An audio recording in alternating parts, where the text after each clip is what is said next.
നമസ്കാരം, മംഗളത്തിലേക്ക് സ്വാഗതം. Brazil Argentina അതുപോലെ സ്പെയിൻ ഫ്രാൻസ് സെമി പോരാട്ടമായിരുന്നു ലോകകപ്പ് ഫുട്ബോൾ ആരംഭിക്കുമ്പോൾ ഏതൊരു ഫുട്ബോൾ പ്രേമിയുടെയും ആഗ്രഹം. എന്നാൽ ബ്രസീൽ പാതി വഴിക്ക് വീണു കഴിഞ്ഞു. ഫുട്ബോൾ ആരാധകർ ആഗ്രഹിച്ചതുപോലെ ഇതാ ഫ്രാൻസും സ്പെയിനും തമ്മിലുള്ള സെമി പോരാട്ടത്തിന് കളമൊരുങ്ങിക്കഴിഞ്ഞു.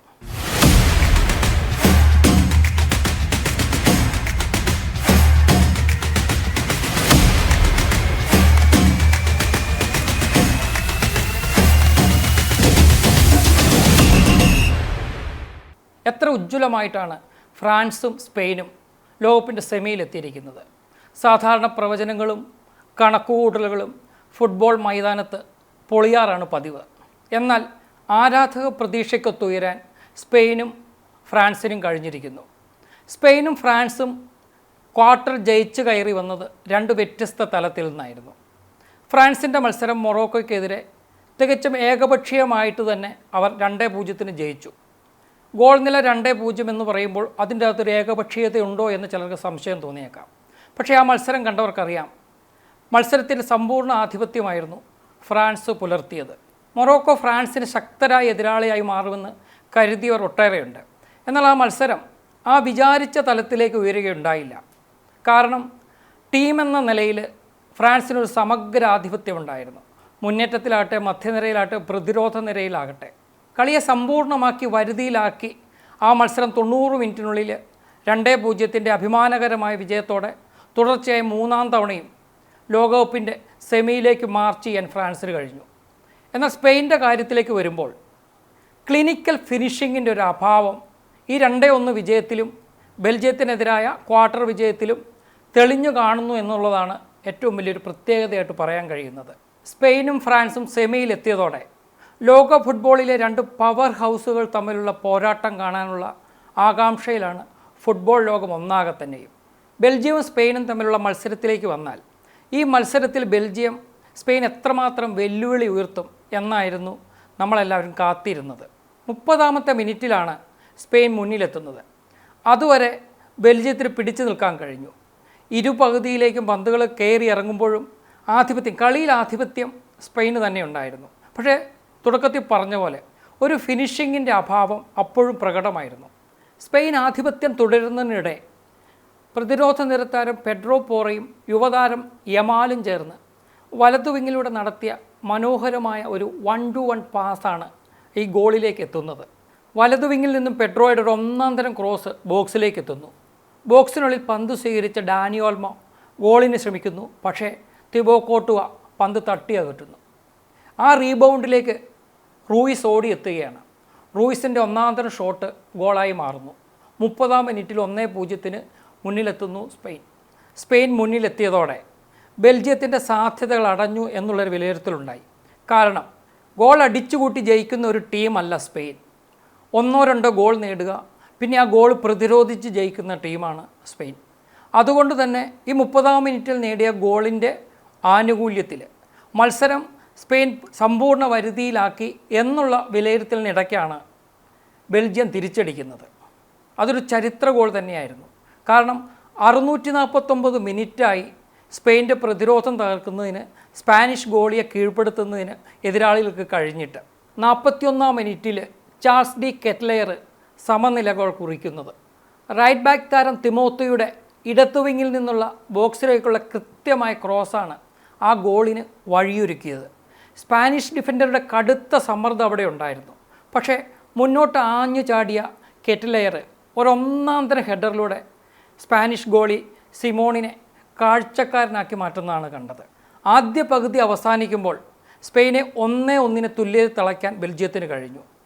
അതിൽ നിന്ന് തന്നെ ബെൽജിയം വിട്ടുകൊടുക്കാൻ ഭാവമില്ല എന്നൊരു പ്രതീതിയാണ് ഉണ്ടായത്. എന്നാൽ 2-ാം പകുതിയിലേക്ക് എത്തുമ്പോഴും ആ സ്പെയിൻ്റെ ഗോൾ പൊസിഷനിലും അതുപോലെ തന്നെ ആക്രമണത്തിലും ഷോട്ടുകൾ പായിക്കുന്നതിലുമെല്ലാം ആധിപത്യം തുടരുന്നതാണ് കണ്ടത്. 2-ാം പകുതിയിൽ സ്പെയിൻ കൊണ്ടുവന്ന മാറ്റങ്ങളെല്ലാം കൃത്യമായി ഫലം ചെയ്തു. അവർ റൂയിസിനും അലക്സ് ബെയേനയ്ക്കും പകരം പെഡ്രിയെയും ടോറസിനെയും കളത്തിലിറക്കി. അതോടെ അവരുടെ കളിക്ക് കൂടുതൽ കൃത്യത കൈവന്നതുപോലെയാണ് തോന്നിയത്. 1-1 കളി 70 മിനിറ്റ് പിന്നിട്ട ശേഷം രണ്ട് ടീമിൻ്റെയും ഭാഗത്തുണ്ടായ ഓരോ മാറ്റമാണ് ശരിക്കും കളിയിൽ നിർണായകമായി മാറിയത്. ബെൽജിയം ഗോൾ കീപ്പർ കോർട്ടുവ പരിക്കേറ്റു പിന്മാറുന്നു, പകരം ലാമൻസ് കളത്തിലിറങ്ങുന്നു. അതുപോലെ തന്നെ സ്പെയിനിൻ്റെ ഭാഗത്ത് ഓൾമോയ്ക്ക് പകരം മൈക്കൽ മെറീനോ എത്തുന്നു. പോർച്ചുഗലിനെതിരെ ഇഞ്ചുറി ടൈമിൽ സ്പെയിനിന് നിർണായക ഗോൾ സമ്മാനിച്ചത് മെറീനോയാണ്. ഇവിടെയും ചരിത്രം ആവർത്തിക്കുകയാണ്. മെറീനോയുടെ 88ാമത്തെ മിനിറ്റിലെ നിർണായക ഗോളിലാണ് സ്പെയിൻ ക്വാർട്ടർ വിജയിക്കുന്നത്. ഡിഫൻഡർ കുബാർസിയുടെ ഒരു ലോങ് റേഞ്ച് ഷോട്ടാണ് ഗോളിന് വഴിയൊരുക്കുന്നത്. കുബാർസി ശക്തമായിട്ട് അടിച്ചു, പക്ഷേ ലാമൻസിന് അത് കൈപ്പിടിയിൽ ഒതുക്കാനാകുന്നില്ല. ആ റീബൗണ്ടിലേക്ക് ചാടിയെത്തിയാണ് മെറീനോ ടീമിന് നിർണായക ഗോൾ സമ്മാനിക്കുന്നത്. ഫ്രാൻസും മൊറോക്കോയും തമ്മിലുള്ള മത്സരം അക്ഷരാർത്ഥത്തിൽ ഒരു ഫ്രഞ്ച് ഷോ ആയിരുന്നു. എന്നാൽ സ്പെയിനും ബെൽജിയവും തമ്മിലുള്ള മത്സരത്തെ ഒരു സ്പാനിഷ് ഷോ എന്ന് നമുക്ക് അല്പം ശങ്കിച്ചു മാത്രമേ പറയാൻ കഴിയൂ. കാരണം ഫിനിഷിങ്ങിൽ വരുത്തിയ പോരായ്മ. ബോക്സിലേക്ക് എത്തിക്കഴിഞ്ഞു യമാലിനുൾപ്പെടെ, യമാലിൻ്റെ കാര്യം നമ്മൾ ഇപ്പോഴാണ് പരാമർശിക്കുന്നത്, കളിയിൽ യമാൽ മോശമായെന്നല്ല പറയുന്നത്, കീപ് ട്രൈയിങ് എന്ന് പറയുന്ന ഒരു മന്ത്രം മുറുകെ പിടിച്ചുകൊണ്ട് യമാൽ ഗോളിന് വേണ്ടി നിരന്തരം ശ്രമിക്കുന്നത് തന്നെയാണ് കണ്ടത്. ആ ടീമിനെ ചലിപ്പിക്കുന്നതിൽ യമാൽ തൻ്റേതായ പങ്ക് വഹിക്കുകയും ചെയ്തു. പക്ഷേ ആ നിർണായകമായ ഗോള് മാത്രം യമാലിന് ഈ മത്സരത്തിൽ കണ്ടെത്താൻ കഴിഞ്ഞില്ല. ആരാധകരെക്കാൾ യമാലിനെയാകും ഇത് കൂടുതൽ ചിന്തിപ്പിക്കുക. കളിയിൽ 70% പന്തിന്മേൽ ആധിപത്യം സ്പെയിനുണ്ടായിരുന്നു. പലപ്പോഴും കണ്ടത് ഓവർ പാസിങ്, അത് ബോക്സിലെത്തിയതിന് ശേഷവും യമാൽ അടക്കമുള്ള താരങ്ങളിൽ ഈ ഒരു ഓവർ പാസിങ് കാണാൻ കഴിഞ്ഞു. ഒരുപക്ഷെ ഫ്രാൻസിനെതിരായ സെമി മത്സരത്തിൽ ഇതൊരു നിർണായക ഘടകമായി മാറാം. ഇത്തരത്തിലുള്ള ഓവർ പാസിങ് തീർച്ചയായിട്ടും സ്പെയിനിൻ്റെ ബുദ്ധികേന്ദ്രങ്ങൾ ഈ ഒരു ക്വാർട്ടർ മത്സരത്തിന് ശേഷം ഈ ഒരു വിഷയത്തിൽ ചിന്തിക്കുമെന്ന കാര്യത്തിൽ യാതൊരു തർക്കവും വേണ്ട. ടീം മികവിൻ്റെ കാര്യത്തിൽ ഫ്രാൻസിനൊപ്പം നിൽക്കുന്ന പട തന്നെയാണ് സ്പെയിൻ്റെയും. അതുകൊണ്ട് തന്നെയാണ് ഈ ലോകകപ്പിൽ സാധ്യതാ ലിസ്റ്റിൽ ഫ്രാൻസിന് തൊട്ടു പിന്നിലായി സ്പെയിന് പലരും സ്ഥാനം നൽകിയിരിക്കുന്നത്. ടീം മികവും നിലവിലുള്ള ഫോമിൻ്റെ അടിസ്ഥാനത്തിൽ സ്പെയിന് ബെൽജിയം ഒരു ശക്തരായ എതിരാളിയാകുമെന്ന് സത്യത്തിൽ ആരും കണക്കുകൂട്ടിയിരുന്നില്ല.